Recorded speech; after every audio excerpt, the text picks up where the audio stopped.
سارا آرگومنٹ ہی اسی بات کا ہے. اور دیکھو ایک بات اللہ تعالیٰ جو انسان کا ایٹریبیوٹ قرآن میں بتاتا ہے کہ انسان کا نا عجولا، انسان جلد بازی کرتا ہے.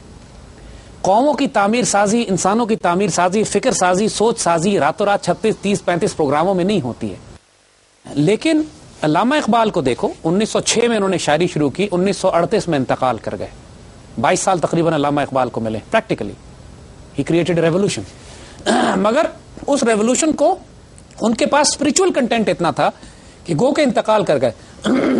لیکن ان کو یہ پتا تھا کہ جو کام میں انفینش چھوڑ کر جا رہا ہوں آگے آنے والے وقتوں میں اس کو مکمل کر دیا جائے گا.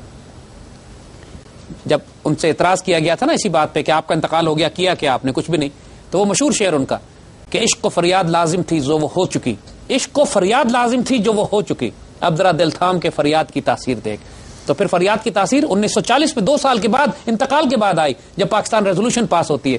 اور قائد اعظم نے ریزولوشن پاس ہونے کے بعد کہا کہ ہم نے ایگزیکٹلی وہ کیا ہے جو علامہ اقبال نے ہم سے کہا تھا، آج وہ ہوتے تو کتنا خوش ہوتے ہمارے ساتھ. یہ ریکارڈڈ الفاظ ہیں.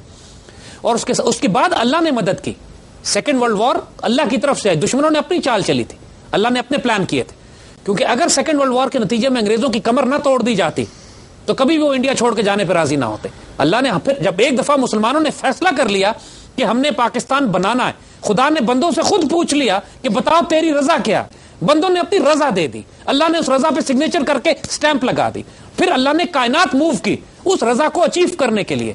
And a historic impossibility was created کہ 7 سال کے عرصے میں without any military power, without any nuclear power, without any economic power, without any state آپ نے ایک state اچیو کر لی، کریٹ کر لی out of nowhere. اور دوسری بات، پاکستان ہم نے جمہوریت سے نہیں حاصل کیا جو ہمارے دوست نے پہلے بات کہی تھی. پاکستان بنایا جب ہم لوگوں نے نیگوسیشنز کی بنیاد پہ. ڈپلومیسی کا ایک پرانا رول ہے، ڈپلومیسی میں کہتے ہیں کہ you do not get what you deserve, you get what you negotiate. ہمیشہ نیگوسیشنز کی جاتی ہیں لینے کے لیے. اور نیگوسیشنز اگر آپ ڈپلومیسی کے دیکھیں جو 40 اور 47 کے درمیان میں ہوئے تو انگریزوں نے سر توڑ زور لگا لیا، ہندوؤں نے سر توڑ زور لگا لیا کہ پاکستان نہ بنے. دے واز دا پوائنٹ کہ ایون قائد اعظم سے بھی غلطی ہونے لگی تھی. یہاں پر اللہ تعالیٰ کی تائید حاصل ہوئی کہ جب وہ 10 سال کے لیے پینڈ کرنے پہ بھی راضی ہو گئے تھے شاید اس بات کو کہ 47 کے بجائے 57 میں آزادی لے لیں گے، لیکن انگریزوں نے، ہندوؤں نے شور کر دیا کہ ہم اس پالیسی کو نہیں مانتے. تو اس میں یہ بات کہ پاکستان ہندوؤں نے بنایا یا انگریزوں نے بنایا نہیں، پاکستان کو اللہ کے فضل نے بنایا، مسلمانوں کی ڈٹرمنیشن نے بنایا اور اللہ نے مدد کی. ہندوؤں نے بیوقوفیاں کی، انگریزوں نے بیوقوفیاں کی اور مسلمانوں کی غلطیوں پہ اللہ نے پردہ ڈالا. اس طرح کام ہوتے ہیں. کسی ایک آدمی کی ایٹریبیوشن نہیں ہوتی، کسی ایک آدمی کا کام نہیں ہوتا، لیکن اللہ سنسیئرٹی اور پرپز اور برکت اور خیر دیکھتا ہے، پھر ماحول بناتا ہے اس مقصد کو اچیو کرنے کے لیے. تو ہم نے جو یہ کام شروع کیا، حضور صلی اللہ علیہ وسلم کی تربیت 23 سال کا عرصہ ہے، 23 ایئرز تک حضور 13 سال مکے میں صرف پتھر کھائے گئے. اس کے بعد جا کے 10 سال کے عرصے میں مزید مدینے کے اندر 10 سال میں وہ ریولوشن بلڈ ہو گئی جس کی فاؤنڈیشن 13 سال میں رکھی گئی تھی. اس پاکستان میں اب جو کچھ ہو رہا ہے وہ اتنا تیز ہو رہا ہے کہ پچھلے دوروں میں یہ کام دہائیوں میں ہوتا تھا. 40 سال 50 سال میں جو کام ہوتے تھے اب پریکٹیکلی 5 سال 6 سال میں وہ کام ہو جاتے ہیں. The world is moving fast. یہ انفارمیشن ایج بھی ہے، سائنٹیفک ایج بھی ہے. پہلے ایک جلسے میں جو تقریر ہوتی تھی اس کو دوسرے شہر تک پہنچتے پہنچتے 1 ہفتہ لگتا تھا. آج ہم یہ پروگرام کر رہے ہیں اور راتوں رات یہ گلوبل براڈ کاسٹ جائے گی. تو دا پوائنٹ از کہ اب چیزیں تیز ہو رہی ہیں.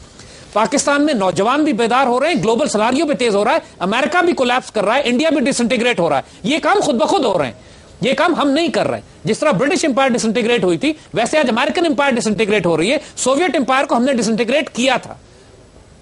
اور اسی طریقے سے جب آپ گلوبل انوائرمنٹ دیکھتے ہیں اور دنیا میں جگہ جگہ آئیڈیالوجیز بھی تباہ ہو رہی ہیں، اسٹیٹس اور ملٹری فورسز بھی تباہ ہو رہی ہیں اور دنیا میں جگہ جگہ ویکیوم کریٹ ہو رہے ہیں. اس ویکیوم کو فل کرنے کے لیے اب ہم نے اپنا رول پلے کرنا ہے. The time is right for us. جس کو برنارڈ شاہ نے شاید یہ بات کہی تھی کہ nothing is more dangerous than the idea whose time has come.